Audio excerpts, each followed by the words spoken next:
Larry Lala here. I want to talk about what law school is really like.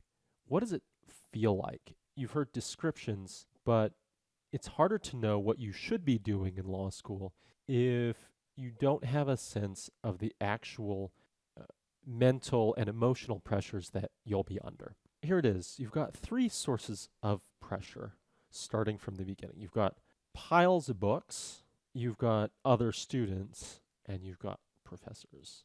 Now, this sounds really basic and stupid, but I'm going to explain the particular kind of pressure that you're under. Piles and piles of books. This is what happens at the very start of law school. You get some friendly emails that say, "Welcome to law school, thanks for all the money. Here are a couple of the things that you need to be thinking about as you start law school."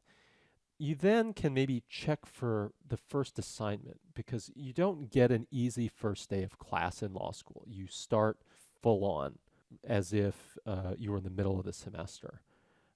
So I'm going to go through each of these. Here's what a kind of friendly summer email looks like.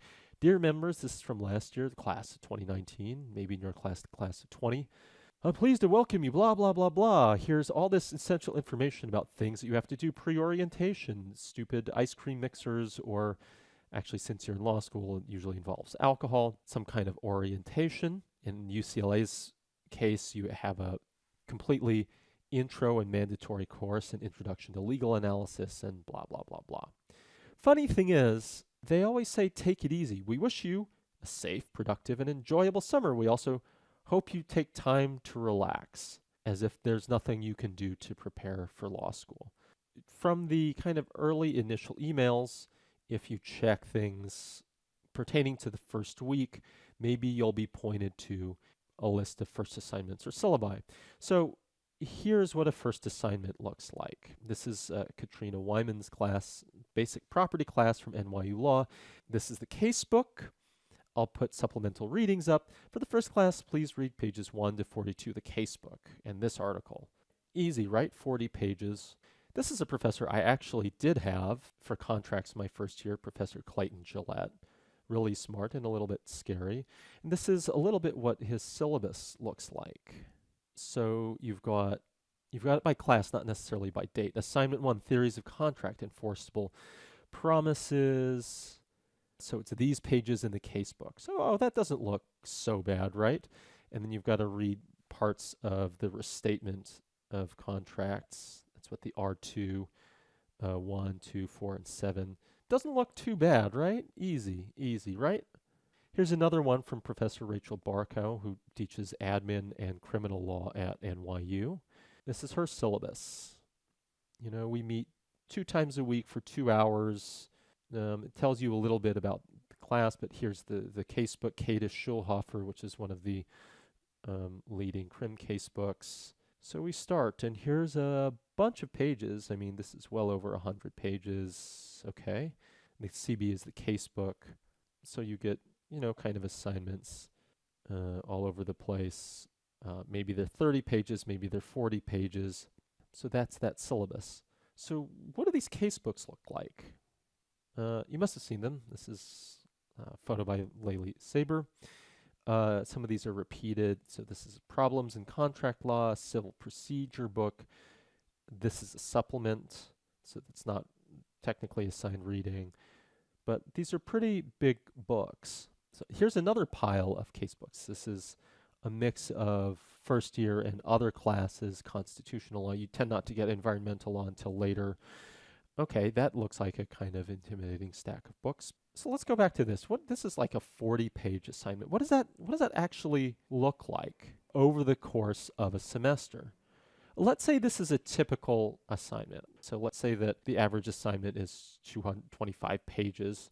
You generally have 3 to 4 classes, let's say 4, especially your first semester, and you meet 2 to 3 times weekly. So if you kind of average that out, 25 pages times 4 classes that meet 2.5 times a week, you get something like 250 pages a week. And you think to yourself, okay, well, maybe that's slow, careful reading, but I mean, I've read more than 250 pages a week in college, this is easy. I had to read War and Peace 1 week, which is like, I don't know how many billions of pages. But I want to warn you that this is a different kind of reading. Let's take a look. This is Harvard Law School's webpage, and you can see a lot of these cases online.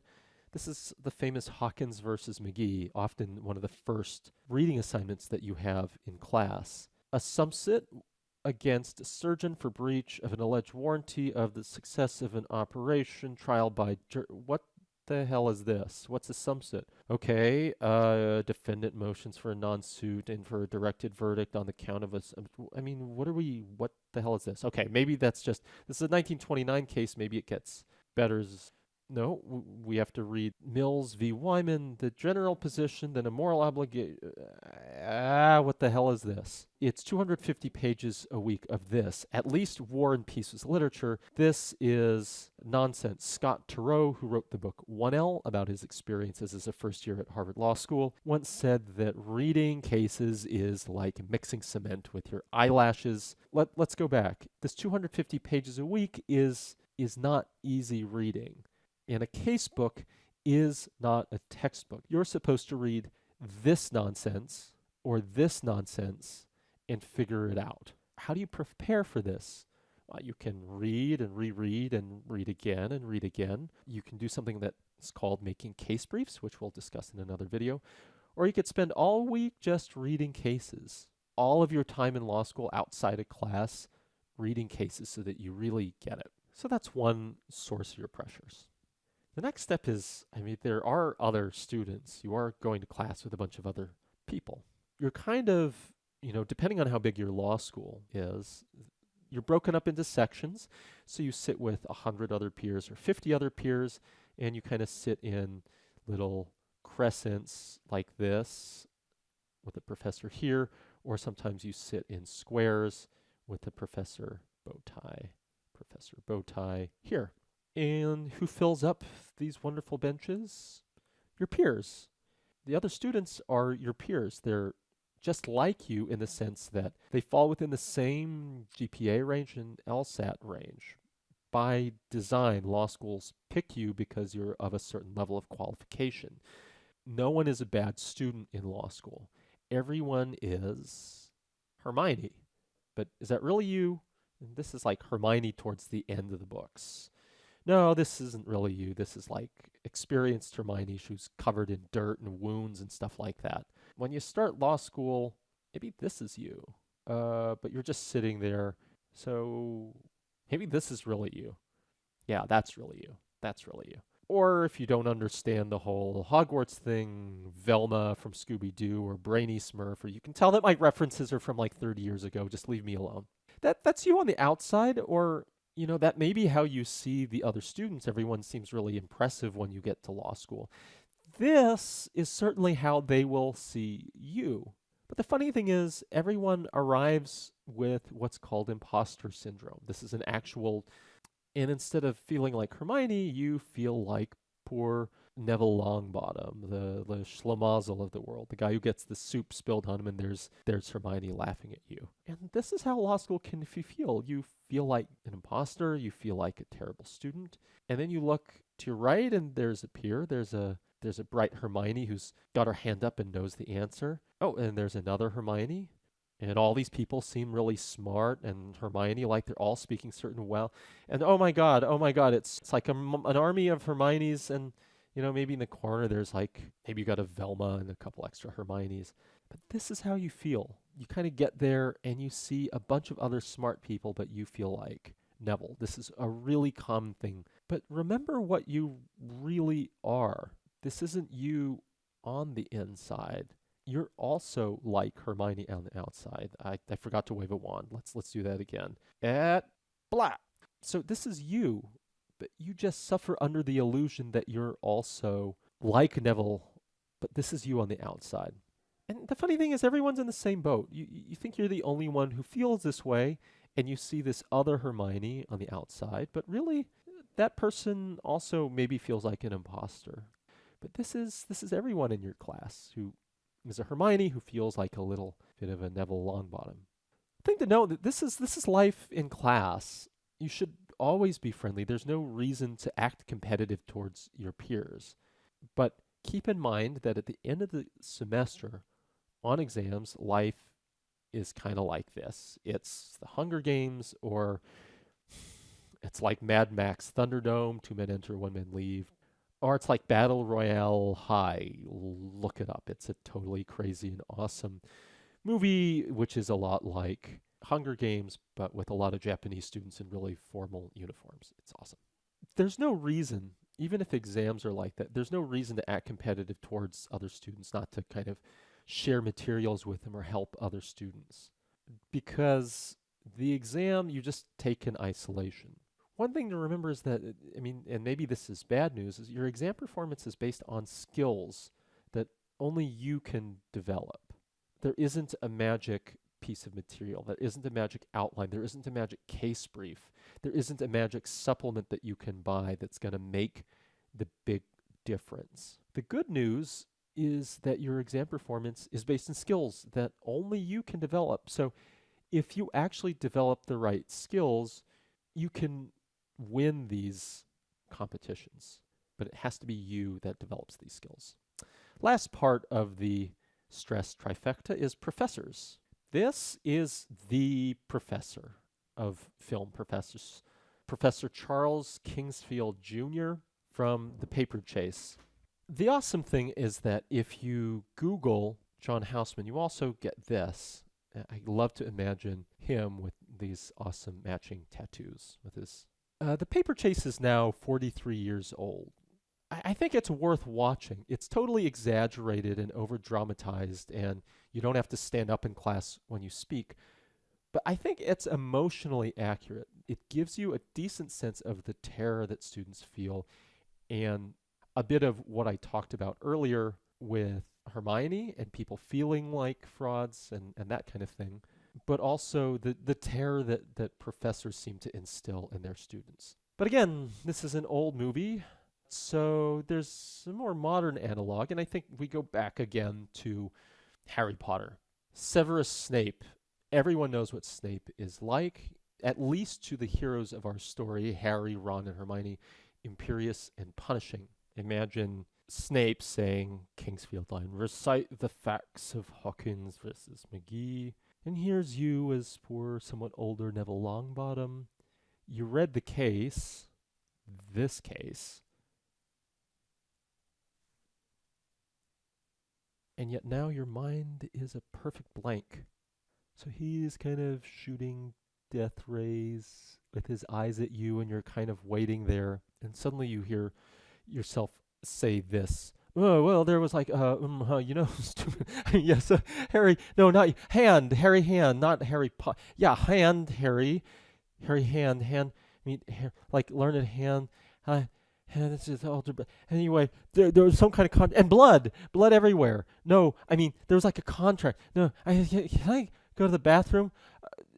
Wait, I don't need to go anymore.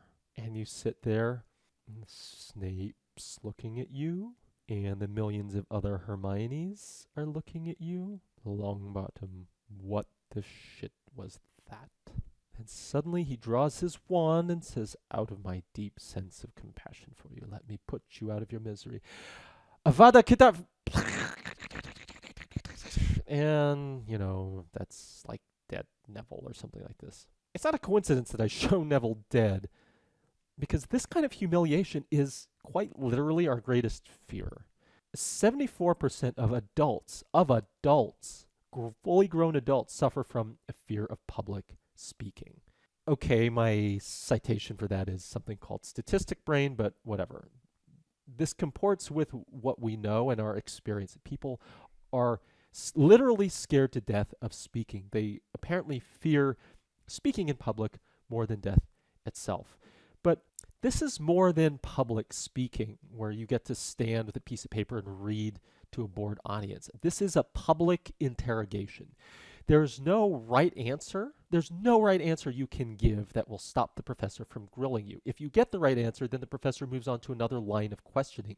This is the Socratic method in law school. But in the extreme, it means that The professor does not come to class with answers. You read material, the professor questions you about it, and you come to answers on your own through the professor's line of questioning. Usually, it's not this extreme anymore. If you put this all together, you get really a recipe for stress and overwork. You take tons of reading, you take a bunch of Hermiones, your sense that you're Neville and everyone else is Hermione. You get professors that will ruthlessly expose you when you haven't done the reading in class, and you've got a perfect recipe for overwork. So how do most people respond?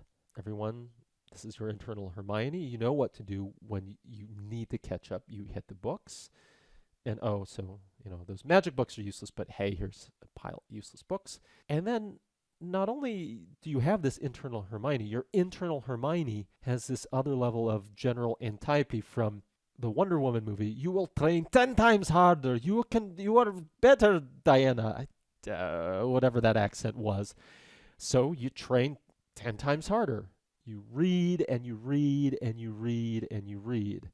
But the result is not necessarily success. You've just become Boxer from Animal Farm. General Antipathy is always right. I will work harder. And then this happens. You don't get the results that you want to. You've overworked, exhausted, and sad.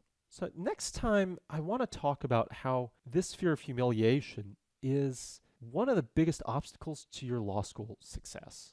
The fact that your fear of humiliation and peer pressure will cause you to work extremely hard at things that won't necessarily get you the result that you want. So how do you cope with this fear, and how do you prepare enough without over preparing?